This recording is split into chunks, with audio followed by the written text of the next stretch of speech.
Ever wondered why ancient civilizations literally worshipped a bean so much that they used it as currency and called it the food of the gods? What if I told you that this same bean could be both your best friend and your worst enemy, depending on how you use it? Today, we're diving deep into Theobroma Cacao, and by the end of this video, you'll never look at chocolate the same way again. The name itself tells an incredible story. Theobroma literally translates to food of the gods in Greek, and cacao comes from the Nahuatl word kakawa. Swedish botanist Carl Linnaeus wasn't just being poetic when he named this plant in 1753. He was acknowledging something the Mayans and Aztecs had known for over 3,000 years. Picture this. You're a Mayan noble around 600 CE, and instead of reaching for coins in your pocket, you're counting cacao beans. These weren't just treats, they were literal money.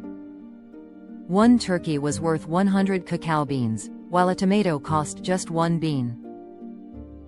The Aztecs took this obsession even further, believing that their god Quetzalcoatl gifted cacao to humanity after stealing it from other gods who wanted to keep it for themselves. But here's where it gets fascinating. When Spanish conquistador Hernán Cortés first encountered cacao in Montezuma's court, he described a bitter, frothy drink that the emperor consumed from golden goblets. This wasn't the sweet chocolate we know today. It was a complex mixture of ground cacao beans, chili peppers, vanilla, and other spices that was believed to provide strength, wisdom, and even aphrodisiac properties. The transformation of cacao from sacred beverage to global commodity is a story of innovation, exploitation, and ultimately, mass production. Spanish colonizers initially struggled to appreciate the bitter drink until someone had the brilliant idea of adding sugar. This single modification would change world history, creating a demand so intense that entire economies would be built around cacao cultivation. Fast forward to today, and we're consuming cacao in forms the ancient Maya could never have imagined. But here's what most people don't realize. The cacao bean is actually a nutritional powerhouse that's been diluted and processed beyond recognition in most commercial chocolate products. Raw cacao contains over 300 chemical compounds, making it one of the most complex foods on Earth. It's loaded with flavonoids, particularly epicatechin and catechin, which are the same antioxidants found in green tea and red wine. These compounds have been linked to improved cardiovascular health, better brain function, and even enhanced mood through the release of endorphins and serotonin.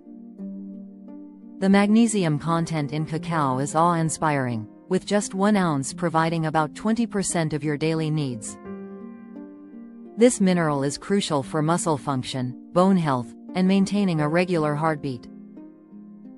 Cacao also contains iron, zinc, and potassium, along with small amounts of caffeine and a unique compound called theobromine.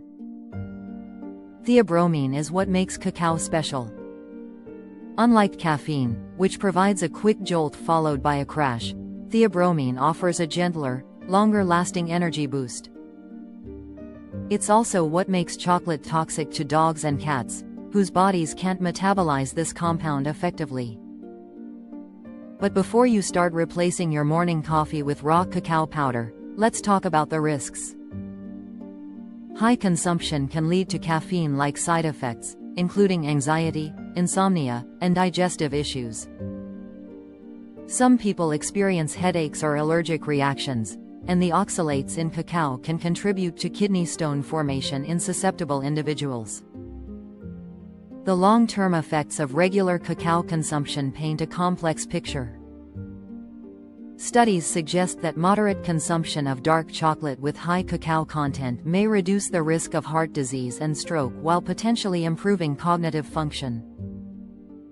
However, most commercial chocolate products are so processed and sugar-laden that they can contribute to obesity, diabetes, and tooth decay.